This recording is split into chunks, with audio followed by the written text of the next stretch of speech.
नमो अरिहंताणम, नमो सिद्धाणम, नमो आर्याणम, नमो उगजायाणम, नमो लोहे सवसावणम। मंगलम भगवान वीरो, मंगलम गौतमो गणी, मंगलम कुंद कुंदार्यो, जैन धर्मोस्तु मंगलम। सर्वमंगल मांगल्यम सर्वकल्याणकारकम, प्रधानम सर्वधर्माणम, जैनम जयतु शासनम। नमो तीर्थनायक ने, नमो ओंकार नाद ने, ओंकार संगर्यो जैने, नमो ते कुंद कुंद ने। अहो उपकार जिनवरनो, कुंदनो ध्वनि दिव्यनो, जिन कुंद ध्वनि आप्या, अहो ते गुरु कहाननो। मंगलमय मंगलकरण वीतराग विज्ञान, नमो ताहि जाते भय अरहंतादि महान। करि मंगल करियो महा, ग्रंथ करण के काज, जाते मिले समाज सब, पावे निज पद राज। मिथ्या भाव अभाव ते, जो प्रगटे निज भाव, सो जयवंत रहो सदा, यही मोक्ष उपाव। सो निज भाव सदा सुखद, अपनो करो प्रकाश, जो बहुविधि भव दुखन के करिए सत्यानाश। मोक्ष मार्ग प्रकाशक पूज्य गुरुदेव श्री कांजी स्वामी के प्रवचन, बाग 4, पेज 70। उपदेश का स्वरूप बताया जा रहा है। अब उपदेश किसी अपेक्षा किया जाए और हम किसी अपेक्षा समझ लें तो सत्य ग्रहण हमसे नहीं होगा, भूल हो जाएगी। इसलिए उपदेश का स्वरूप पंडित जी बता रहे हैं, ये सच अपने मन से समझना, सत्य समझना, अपना कल्याण करना, इसलिए ये उपदेश दिया जा रहा है। अभी चरणान योग के कथन की पद्धति बता रहे हैं। चरणान योग में कथन की ये पद्धति है कि जो हमसे हो सके उस प्रकार की क्रियाओं का, उस प्रकार के भावों का कथन किया जाता है। भगवान केवल ज्ञानी परमात्मा के ज्ञान के अनुसार यहाँ उपदेश नहीं दिया जाता है। केवल ज्ञानी के ज्ञान में तो बहुत बातें होती है। हिंसा का सद्भाव बाहर में हो और पर बताया नहीं जा सकता। जैसे मुनिराज गमन करते हैं और गमन करते हुए सूक्ष्म जीव जो उनकी नज़र में नहीं आते हैं, वो जीवों की हिंसा हो जाए, और एकेंद्रीय की तो जमीन आदि में गमन करते हैं तो हिंसा होती है। परंतु मुनिराज को क्या कहा कि षटकाय जीवन हननते, बहुविधि दर्व हिंसा टरी, रागादि भाव निवारते, हिंसान भावित अवतरी। तो दुनिया में जो जीवों की हिंसा नहीं करता और अभिप्राय पूर्वक नहीं है, ये बात तो ज्ञानी सबके लागू होती है। अब उसमें आगे कह रहे हिंसा के बारे में आई, उसी प्रकार से असत्य, चोरी, अब्रह्मचर्य और परिग्रह के बारे में भी समझना। तो गुरुदेव श्री कह रहे देखो, मुनिराज झूठ नहीं बोलते, इस अपेक्षा से उनको सत्यवादी कहा है। झूठ बोलते नहीं है, परंतु सूक्ष्म अपेक्षा से 12वें गुणस्थान तक असत्य वचन योग है। देखो क्या कह रहे हैं, क्या कहा। अब केवल ज्ञानी परमात्मा के ज्ञान में, केवल ज्ञान के में जो अपेक्षा बात करें तो 12वें गुणस्थान तक असत्य का योग है, पर बोलते नहीं है मुनिराज। वहाँ तो बोलने का भी नहीं है। तथा केवल ज्ञानी को, अब ये तो मुनिराज के बारे में कहा, केवल ज्ञानी को जीवन मुक्त कहा है। क्या कहा कि मोक्ष मुक्त हो गया, तथापि योग का निमित्त है, शरीर है और योग का निमित्त है, इसलिए कर्म परमाणु आते हैं। अतः अदत्त कर्म परमाणु आदि का ग्रहण कहा है। देखो कर्म परमाणु, आहार वर्गणा, मतलब कार्माण वर्गणा, आहार वर्गणा, नौकर्म वर्गणा आदि शरीर में आते जाते रहते हैं। कवला आहार नहीं होता है, ये बात तो फैक्ट है, पर शरीर में कर्म के परमाणु आते जाते रहते हैं। कर्म के परमाणुओं का ग्रहण योग होने से कारमान वर्गणा का भी ग्रहण होता है।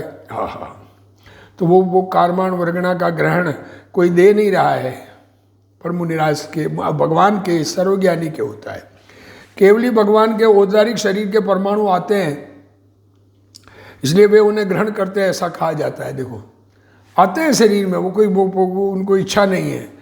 परमार्थ से तो जीव परमाणु का ग्रहण त्याग नहीं कर सकता। वास्तव में देखें तो ये जीव किसी भी पुद्गल के परमाणु का, एक परमाणु का भी ग्रहण और एक परमाणु का भी त्याग ये जीव नहीं कर सकता।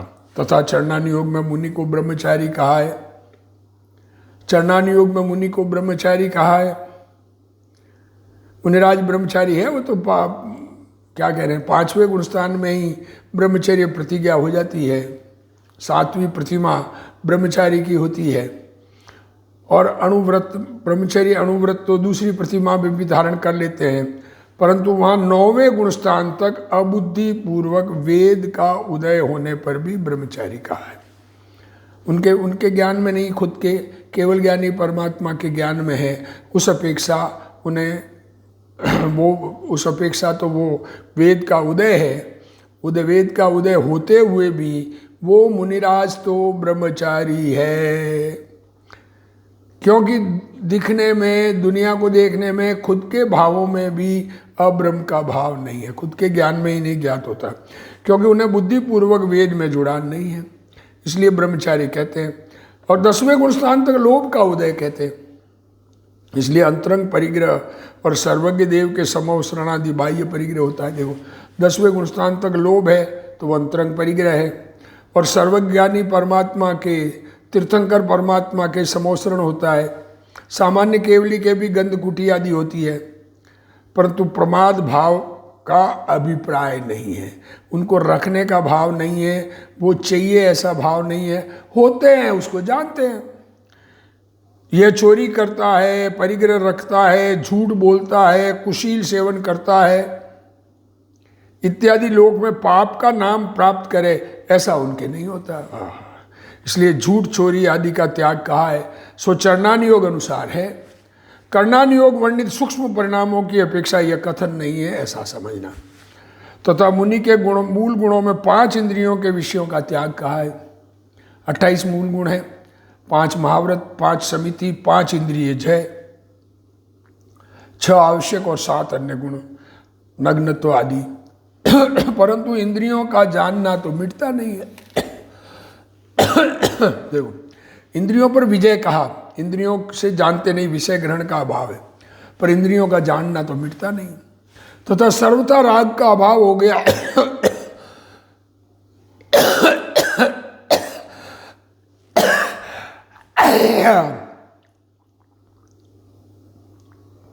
सर्वथा राग का अभाव हो गया हो, तब तो यथाख्यात चारित्र होना चाहिए।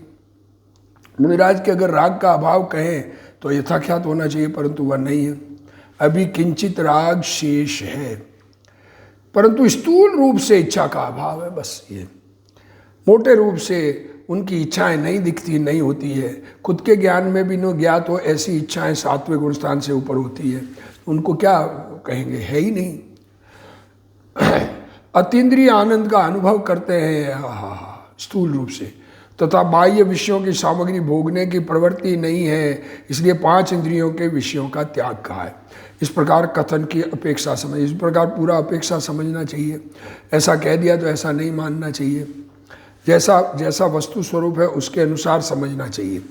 मुनिराज को आत्मा का आलम्बन है, 3 कसाय चौकड़ी का अभाव है, किंचित प्रमाद है। देखो, आत्मा का अवलंबन है, 3 कसाय चौकड़ी का अभाव है, अनंतानुबंधी, अप्रत्याख्यान और प्रत्याख्यान। इच्छा, क्रोध, मान, माया, लोभ की 3 चौकड़ी, इसका अभाव है। एक संजुलन का उदय है, किंचित प्रमाद है, और 5 इंद्रिय का जानना वर्तता है, परंतु वे स्वच्छंदी नहीं है, इसलिए उनके 5 इंद्रिय के विषयों का त्याग कहा गया है। तथा वृत्ति जीव त्याग व आचरण करता है। अब व्रत धारण किए, त्याग किया, आचरण करता है, सो चरणानुयोग की पद्धति अनुसार पर लोक प्रवृत्ति के अनुसार करता है। दुनिया में जो प्रवृत्ति कही गई है उसके अनुसार करेगा ना। अंदर में तो परिणामों में तो जो होता है सो होता है, परिणामों में भी त्याग है, ऐसा नहीं परिणाम त्याग ग्रहण के हों, पर खुद के ज्ञान में नहीं आते ऐसे भाव जो केवल ज्ञानी के द्वारा ही जाने जाते, तो उसका क्या करें। देखो अब किसी ने त्रस हिंसा का त्याग, देखो ये भी खुद के दुनिया में लोक प्रवृत्ति में त्रस हिंसा का त्याग किया, और चरणान योग में लोक में जिसे त्रस हिंसा कहते हैं उसका त्याग किया है। केवल ज्ञानादि द्वारा जो त्रस देखे जाते हैं उनकी हिंसा का त्याग बनता नहीं है। केवल ज्ञानी के अनुसार जो त्रस कहे गए, केवल ज्ञान में त्रस तो बहुत जगह देखे गए, तो उन त्रस का तो त्याग बनता नहीं है। तथा वहाँ जीव त्रस हिंसा का त्याग किया, उस रूप मन का विकल्प न करना सो मन में त्याग है। वचन न बोलना सो वचन से त्याग है। काय द्वारा नहीं प्रवर्तना सो काय से त्याग है। इस प्रकार अन्य त्याग व ग्रहण होता है, सो ऐसी पद्धति सही थी होता है ऐसा जानना। व्रती जीव त्याग व आचरण करता है, वह भी चरणान योग की पद्धति अथवा लोक प्रवृत्ति के अनुसार ही करता है। जैसे किसी ने त्रस हिंसा का त्याग किया तो वहाँ चरणान योग में तथा लोक में जिसको त्रस हिंसा कहते हैं उसका त्याग है, परंतु केवल ज्ञान गम में त्रस हिंसा का त्याग नहीं हो सकता। जल में देखो और पृथ्वी में त्रस जीव है, वहाँ प्रमाद नहीं होने पर भी वे मर जाते हैं, देख के चलते हुए भी दिखते नहीं है, परंतु बाहर में प्रमाद न होने से हिंसा नहीं है। देखो त्रस हिंसा का मन से विकल्प नहीं करना वह मन से त्याग है। वैसे वचन नहीं बोलना सो वचन से त्याग है, तथा काय से त्रस हिंसा रूप नहीं प्रवर्तना वह काय से त्याग है। इस प्रकार मुनिराज को त्रस हिंसा का मन वचन काय कृत कारित अनुमोदी से ओदना से नव कोटि से त्याग होता है।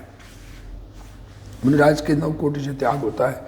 अब केवल ज्ञान की अपेक्षा कोई बात कहे तो है हिंसा, अब उसको मुनिराज भी नहीं कर सकते, हम भी नहीं, हमें भी नहीं दिखता, किसी को नहीं देखना, ये कहना चाह रहे हैं। ये चरणान योग की बात को उस कर्णान योग से मिलाने जाएंगे कि देखो आप इतना करते हो तो इसमें क्या है। लोग बात कहते हैं ना कि आप जब ये खाते हो तो ये भी खा लो,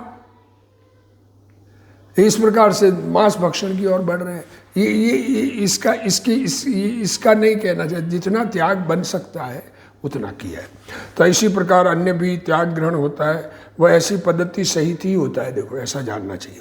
यहाँ प्रश्न है कर्णांग योग में तो केवल ज्ञान अपेक्षा तारतम्य कथन है, ये तो बात प्रश्न है कि वहाँ तो केवल ज्ञान अपेक्षा, वहाँ 6वें गुणस्थान में सर्वथा 12 अविरतियों का अभाव कहा है, सो किस प्रकार कहा है। देखो केवल ज्ञान में तो कर्णान योग में तो तारतम्य पूरा भगवान के ज्ञान में आया वैसा कहे, तो वहाँ कहा कि 6वें गुणस्थान में 12 अविरति नहीं है।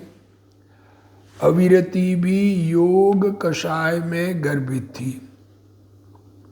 परंतु वहाँ भी चरणान योग की अपेक्षा त्याग का अभाव, उसे ही क्या नाम अविरति का है। देखो शास्त्र कर्णान योग का है पर अपेक्षा चरणान योग की कही है, इसलिए वहाँ उनका अभाव है। मन अविरति का अभाव कहा, सो मुनि को मन के विकल्प होते हैं। देखो परंतु स्वेच्छाचारी मन की पाप रूप प्रकृति के अभाव से मन अविरति का अभाव कहा है, ऐसा जानना। अब गुरुदेव श्री इसको खुलासा, जड़ और चैतन्य के सूक्ष्म परिणाम का कथन करने वाले कर्णान योग में केवल ज्ञान की अपेक्षा तारतम्य रूप कथन है। हाँ, वहाँ निर्ग्रंथ मुनियों के 12 प्रकार की अविरति का सर्वथा अभाव कहा है, सो किस प्रकार है। ये शंका आशंका उत्पन्न हुई, आप झूठ कह रहे हो ये नहीं, आप कह रहे हो समझ में नहीं आया, वहाँ ऐसी अपेक्षा है, उसको कैसे हम समझें कि अविरति भी योग कषाय में गर्भित थी। अविरति किसमें लिया, योग में शामिल किया। 6 काय के जीवों की हिंसा का भाव अविरति भाव है। 6 काय के जीवों की हिंसा का भाव होता है वो अविरति भाव है, परंतु वहाँ भी चरणान योग की अपेक्षा त्याग कहा है। कथन शास्त्र में करते वक्त आचार्य ये एक एक चीज़ देख के नहीं, लोगों को समझ में आवे ऐसा उपदेश देते हैं। तो वहाँ कथन चरणान योग की अपेक्षा है। 5 इंद्रियां और मन की स्वेच्छाचारी रूप प्रवृत्ति नहीं होती, 5 इंद्रियों और मन का स्वेच्छाचारी रूप प्रवृत्ति नहीं होती, इसलिए अविरति का त्याग कहा है। सम्यक दर्शन के उपरांत जिनको राग घट गया है वे मुनि हैं। आत्मा का अनुभव हो और राग का अभाव हो तो मुनि दशा है। राग घट गया है, अभाव नहीं, घट गया है, गलत बोला। राग का अभाव तो वीतरागी परमात्मा के 12वें गुण 11वें 12वें यथाख्यात चारित्र होने पर होता है। जिनके राग घट गया है वे मुनि हैं। वे दिन में एक बार आहार पानी ग्रहण करते हैं। एक बार दिन में ले आहार, खड़े अलप निज पान में। आहा, ऐसी दशा सहज होती है, हट पूर्वक नहीं होती है, जबरदस्ती का नहीं है। भाव आएगा ऐसा ही आएगा। मुनि दशा में 6वें 7वें गुणस्थान में झूलने वाले 3 कसाय चौकड़ी का जिनके अभाव है, उनको राग होता है संजुलन का। तो आहार की इच्छा हो तो एक बार दिन में आहार लेने का भाव आ सकता है। ऐसा कभी नहीं मैं एक बार आहार लूँ ऐसा कोई सोचना पड़े, ऐसा नहीं है। उनको अतीन्द्रिय आनंद की उग्र दशा वर्तती है, शांति वृद्धिगत होती है। मुनि बीमार हो तथा श्रावक के आहार के साथ दवा दे, वह अलग बात है। देखो, मुनिराज को दवाई लेने का भाव नहीं है। आहार लेने निकले और श्रावक ने कहकर देते हैं मुनिराज को, मुनिराज इसमें, इस आहार में ये दवा प्राशुक है, मेरे अपने लिए बनाई, मेरे यही बीमारी थी और वही इसमें है और ये आपको आहार में दे रहा हूँ। उस श्रावक देता है, मुनिराज नहीं कहते कि मुझे दवा देना, परंतु एक बार के अतिरिक्त दूसरी बार कुछ नहीं लेते। वे सिंह वृत्ति वाले होते हैं, केवल ज्ञान की तैयारी होने वाले लेने वाले होते हैं। मुनि को किंचित राग होता है, कोई कल्पना आ जाए, अतिचार लग जाए, कभी कभार ऐसा होता है, परंतु 3 कसाय चौकड़ी का इस अभाव है, इसलिए मुनिपना टिका रहता है। वे पुरुषार्थ की उग्रता का प्रयोग करते हैं। आहा, स्वरूप लीनता के प्रयत्न में लगे हुए हैं। आहा, तथा चरणानुयोग में व्यवहार लोक प्रवृत्ति की अपेक्षा ही नामादिक कहते हैं। नाम भी दुनिया में जो कहे जाते हैं, जिस प्रकार सम्यक्त्व को पात्र कहा और मिथ्यात्व को अपात्र कहा। देखो क्या कहा, पात्र जीव सम्यक दृष्टि, अविरत सम्यक दृष्टि से लगाकर, अविरत सम्यक दृष्टि साधर्मी, और उसके बाद में मुनिराज 5वें गुणस्थान वाले और मुनिराज, उनको पात्र कहा। माता जी, आर्य का माता जी 5वें गुणस्थान वाले, तथा मिथ्यात्वी को अपात्र कहा। सो वहाँ जिसके जिन देवादि का श्रद्धान पाए। अब देखो, अब ये पात्र की परीक्षा करने के लिए आत्म अनुभव वाला सम्यक दर्शन ढूंढने जाएंगे, ये नहीं चलेगा। तो क्या करें, जिन देवादि का श्रद्धान जिनके पाया जाए वह तो सम्यक्त्व ही है। कहाँ पर किस बारे में कह रहे हैं ये?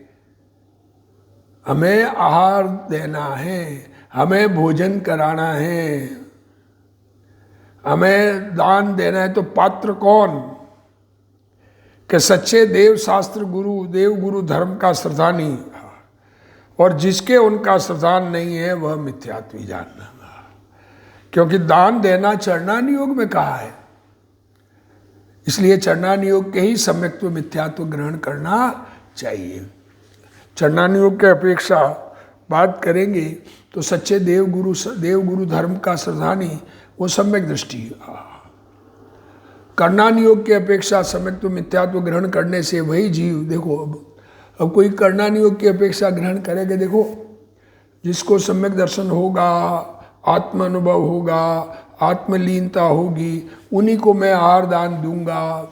कर्णानुयोग की अपेक्षा सोचे, भावों की अपेक्षा सोचे, अंदर में कब कौन सा भाव है उस अपेक्षा सोचे।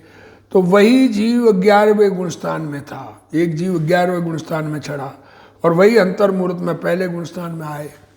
तो वहाँ दातार पात्र अपात्र का निर्णय कैसे कर सके, हमें कैसे मालूम पड़े? 11वें से गिर के पहले में आ जाए। तथा द्रव्यानुयोग की अपेक्षा सम्यक्त्व मिथ्यात्व ग्रहण करने पर मुनि संघ में द्रविलिंगी भी है और भावलिंगी भी है। अब मुनि संघ है, दीक्षा ले ली तो आत्म अनुभव सहित हो जरूरी नहीं है। 28 मूल गुण अखंडित पालते हैं, प्ररूपणा उल्टी नहीं है, ज्ञान में बराबर निर्णय है पर अनुभव नहीं है। तो ये इनको द्रविलिंगी और भावलिंगी का फर्क कैसे करें? सो प्रथम तो उनका ठीक होना कठिन है क्योंकि बाह्य प्रवृत्ति समान है। तथा यदि कदाचित सम्यक्त्व को किसी चिन्ह द्वारा ठीक निर्णय हो जाए और वह उसकी भक्ति न करे तो औरों को संशय होगा कि इसकी भक्ति क्यों नहीं की। फिर संग में भेद होगा ना। इस प्रकार उसका मिथ्या दृष्टिपना प्रकट हो, तब संग में विरोध उत्पन्न हो। इसलिए यहाँ व्यवहार सम्यक्त्व मिथ्यात्व की अपेक्षा कथन जानना। गुरुदेव श्री इसका खुलासा कर रहे हैं। चरणान योग में व्यवहार लोक प्रवृत्ति की अपेक्षा नामादिक कहते हैं। जैसे सम्यक दृष्टि को पात्र तथा मिथ्या दृष्टि को अपात्र कहा है, वहाँ जिसको आगम अनुसार श्रद्धा ज्ञान और आचरण है उसको सम्यक दृष्टि कहा है। जिसने जिन देव को तथा निर्ग्रंथ गुरु को लक्षण द्वारा परीक्षा की है उसको समकिति कहा है। और ऐसी श्रद्धा नहीं होने वाले को मिथ्या दृष्टि जानना चाहिए। इसका कारण यह है कि दान देना चरणान योग में कहा है। दान देना, ये देने की प्रवृत्ति, ये चरणान योग की बात है। अतः वह सम्यक्त्व मिथ्यात्व भी चरणान योग की अपेक्षा कहते हैं। यदि वहाँ कर्णान योग की अपेक्षा सम्यक्त्व या मिथ्यात्व ग्रहण किए जाएं तो जो जीव 11वें गुणस्थान में हो वही वापिस अंतर्मुहूर्त में पहले गुणस्थान में आ जाता है। तब पात्र अपात्र का निर्णय कैसे होगा? अंतरंग रुचि पलट जाए तो उसके अंतरंग परिणामों को दातार कैसे पकड़ सकेगा? अंदर की रुचि बदल गई तो देने वाला कैसे पकड़ेगा? आहार दान करने वाला कैसे पकड़ेगा? इनकी रुचि बदल गई है। इसलिए जिसको बाह्य में देवशास्त्र गुरु की श्रद्धा हो उसको पात्र जानकर दान दिया जाता है। इसी प्रकार यदि वहाँ द्रव्यानुयोग की अपेक्षा से सम्यक्त्व मिथ्यात्व ग्रहण किया जाए, एक बात तो ये हो गई। दूसरी बात और कह रहे हैं कि द्रव्यानुयोग की अपेक्षा सम्यक्त्व मिथ्यात्व ग्रहण किया जाए, भावों को ग्रहण किया जाए, निश्चय सम्यक्त्व को ग्रहण किया जाए तो मुनि संघ में द्रव्यलिंगी भी है और भावलिंगी भी है। बाह्य में देवशास्त्र गुरु की श्रद्धा सच्ची हो परंतु अंतरंग में मिथ्या परिणाम हो तो उसका पता अन्य को कैसे लगेगा? उनकी परीक्षा कर्णानुयोग के अनुसार तो हो नहीं सकती, परंतु द्रव्यानुयोग के अनुसार भी सत्य निर्णय होना कठिन है। भावों को कर्णानुयोग की अपेक्षा सम्यक्त्व मिथ्यात्व देखें वो तो हो नहीं सकती, कर्म के अभाव को देखें तो। और द्रव्यानुयोग की अपेक्षा भी श्रद्धा कैसी है ये कैसे निर्णय करें? कारण कि दोनों की बाह्य प्रवृत्ति समान है। यदि कदाचित सम्यक दृष्टि को किसी चिन्ह द्वारा यह निर्णय हो भी जाए, किसी को यह निर्णय हो भी जाए कि अमुक द्रव्यलिंगी मुनि की बाह्य दशा तो सही है परंतु अंतरंग में सूक्ष्म मिथ्यात्व है, ये किसी को निर्णय हो जाए, अवधि ज्ञान से हो जाए, कर्म प्रकृति देखकर या और किसी कारण से निर्णय हो जाए, भावों में कोई बात से, कोई बोलते वक्त कहाँ अभिप्राय किधर जा रहा है ये ख्याल में आ जाए, तो इस कारण वह उसकी भक्ति नहीं करे। अगर इस कारण से उन मुनिराज की भक्ति नहीं करे तो अन्य को संशय हो जाता है कि इसकी भक्ति क्यों नहीं की। अतः संग में विरोध ना हो इसलिए बाह्य से विनय करता है। जिसका व्यवहार सही हो उसकी भक्ति करता है। ये चरणानुयोग की बात है। द्रव्यलिंगी सच्चे हो तो नमस्कार करते हैं, उनको विनय करते हैं, उनको मुनि के लेवल का ही आहार दान आदि करते हैं, उनकी प्रभावना करते हैं। सूक्ष्म परिणामों के द्वारा पात्र अपात्र की परीक्षा नहीं हो सकती। दान लेने के लिए पात्र अपात्र परीक्षा करना है तो सूक्ष्म परिणामों से नहीं होती। जिनेंद्र देव का भक्त है तो सारे श्रावक साधर्मी वात्सल्य करते हैं, तो जिनेंद्र परमात्मा देव शास्त्र गुरु धर्म का जो सच्चा भक्त है उन सबको वात्सल्य पाक भोजन कराते हैं। किसी समकिती जीव को द्रव्यानुयोग के अनुसार किसी द्रव्यलिंगी मुनि की श्रद्धा में शंका हो जाए, यहां द्रव्यलिंगी अर्थात नग्न दिगंबर मुनि की बात है। द्रव्यलिंगी का मतलब नग्न दिगंबर, बाकी तो द्रव्यलिंगी भी नहीं है। जिसका व्यवहार सही है, देखो बाहर में 28 मूल गुण अखंडित पालते हैं, उसके साथ सूक्ष्म चर्चा होने पर ख्याल में आ जाए कि इसके सूक्ष्म भूल है, परंतु बाह्य व्यवहार सही हो, बाह्य प्ररूपणा सच्ची हो, कोई सूक्ष्म भूल ख्याल में आ जाए पर बाहर में वो पुण्य को हे बता देख रहे हो, खुद को अंदर में भले हे न लगे पर उपदेश में वैसा ही आ रहा हो, राग भाव से लाभ न दिखता हो, कर्तृत्व बुद्धि का भाव न हो, अकर्ता स्वभाव किया कथन हो वाणी में, तो सम्यक दृष्टि उसकी भी विनय करता है। अन्य को संदेह न हो इसलिए ऐसा करता है कि संग में दो टुकड़े नहीं करने हैं। मुनि को बाह्य प्रवृत्ति समान है, परंतु सूक्ष्म चर्चा में पता लग जाए कि इन मुनि के अमुक बात में भूल है, परंतु सूक्ष्म बात बाहर में प्रसिद्ध नहीं की जा सकती। ये इतना विवेक तो श्रावक को भी होता है।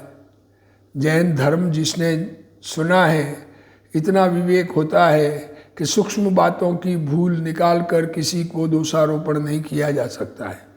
निमित्त से कार्य होता है ऐसा मानता हो तब तो स्थूल भूल है। अरे कोई किसी का भला बुरा करा देगा, मैंने ऐसा उपदेश देके अगले को सुधार दिया, इस प्रकार की बात कहने वालों के तो स्थूल भूल है। सूक्ष्म भूल वाले मिथ्या दृष्टि की भूल प्रकट हो तो संग में विरोध हो, इसलिए प्रकट नहीं करते। स्थूल भूल नहीं है, इसलिए चरणान योग की अपेक्षा में से वैसे मुनि दान के पात्र है। हमें आहार दान करना है तो द्रव्यलिंग बराबर हो। देखो सामान्य परीक्षा बाहर से देख के होती है, सेकंड परीक्षा उनके वचनों से होती है, भाव समझ में आते हैं, और अंदर की परीक्षा तो बहुत सूक्ष्म होने पर होती है, सूक्ष्म समझ होने पर होती है। तो ऐसी सूक्ष्म समझ वाले दुनिया में लोग नहीं होते हैं। किसी श्राव सम्यक दृष्टि को सूक्ष्म समझ होकर ख्याल में आ जाए, किसी मुनि का दोष दिख जाए तो दुनिया में प्रकट नहीं करते हैं, ये मुनि का दोष ढांकते हैं।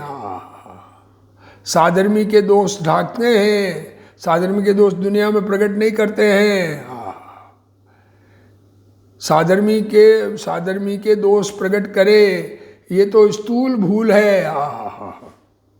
इस प्रकार चरणान योग में व्यवहार सम्यक्त्व मिथ्यात्व की अपेक्षा से कथन जानना चाहिए। इस प्रकार से चरणान योग में जो कथन होता है वो व्यवहार की अपेक्षा है। ये व्यवहार अपेक्षा समझना चाहिए। इस प्रकार का कथन किया जाता है। क्या कह रहे हैं? अब यहां कोई प्रश्न करे, सम्यक्त्व तो द्रव्यलिंगी को अपने से हीन गुण युक्त मानता है, उसकी भक्ति कैसे करे?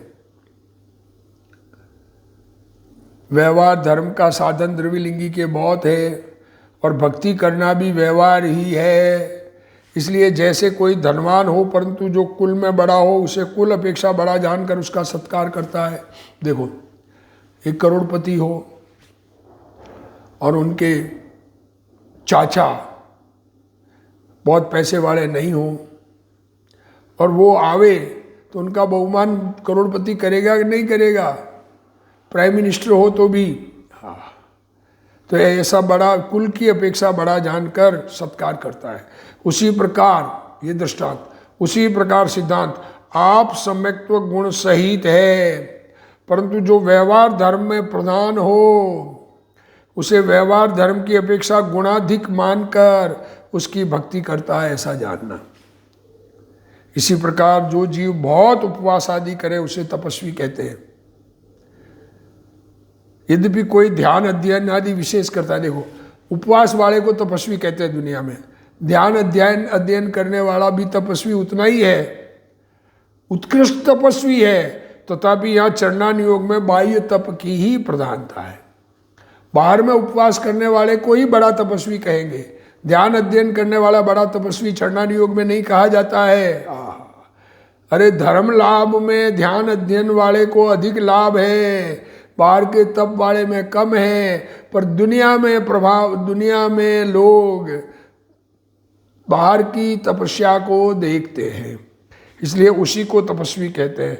इस प्रकार अन्य नामादिक जानना, ऐसे ही अन्य प्रकार सहित चरणान योग में व्याख्यान का विधान जानना, ये इस प्रकार अंदर में विचार करना। चरणान योग में किस प्रकार का विधान है उस प्रकार से विचार करना, उसको अक्षरश जैसा कहा वैसा ही नहीं मान लेना, जैसा अभिप्राय सहित कहा उस अभिप्राय सहित समझकर अपना कल्याण करना। इसी भावना के साथ आज का स्वाध्याय पूर्ण करते हैं।